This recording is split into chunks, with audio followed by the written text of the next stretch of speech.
You'd said before the season that you thought your team would make better offensive decisions, and that would lead to better shots, which would lead to making more shots. Do you see that kind of happening, and was that kind of the case today?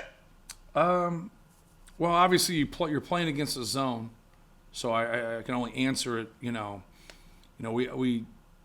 I thought we did some good things against Liberty. Obviously, Clemson took us out of what we wanted to do, and you have to give them the credit for that. And today our guards, took care of the basketball and, had high assists, either low turnovers or no turnovers, which was very good. And I think it was a good, learning experience for us. But, we didn't turn around and play the same style.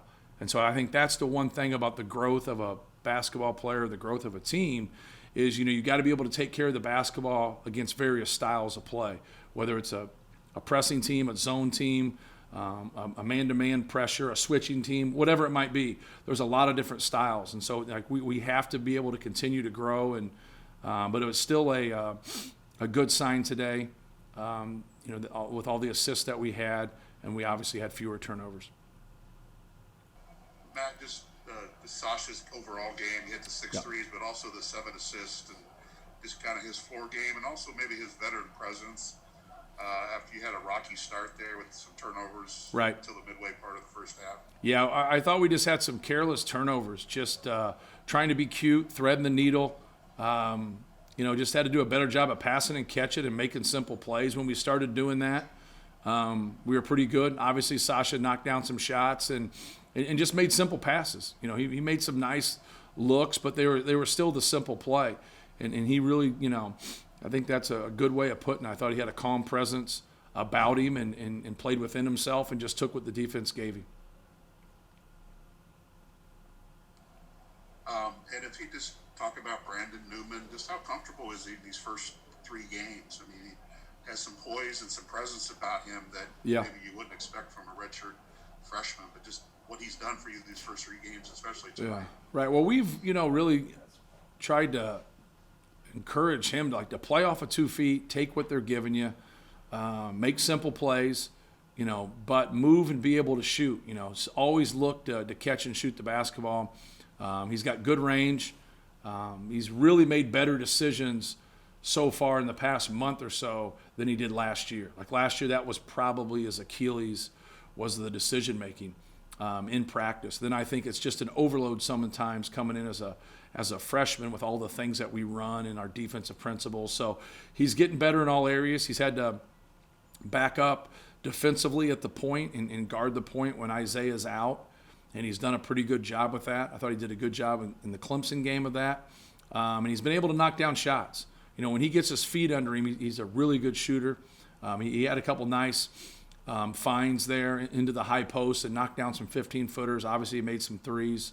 I just thought, him and Sasha really were very efficient tonight. Okay. Coach, team that had 8 out of 11 players hit at least 1 3, and the two of the 3 that didn't were your big men. What is it about this team, especially this offense, that's able to get everybody involved, especially from beyond the arc? Well, that's obviously what we've tried to do is, recruit quality big men, but also recruit a lot of guys that can shoot threes. I think anytime you do that, you're going to have good spacing. And we've really emphasized, coming off of last year, we emphasized it last year, was our ability to make good decisions. And I think when we make simple plays and we make good decisions, our skill level is going to enhance. And tonight, I think that happened. I think you saw us start the game, and, you're not going to showcase your skill level when you're turning the ball over. You got to be able to make those simple plays and move the ball and read the defense. And as the game progressed, we did a much better job with that. Thanks, Coach. Thank you.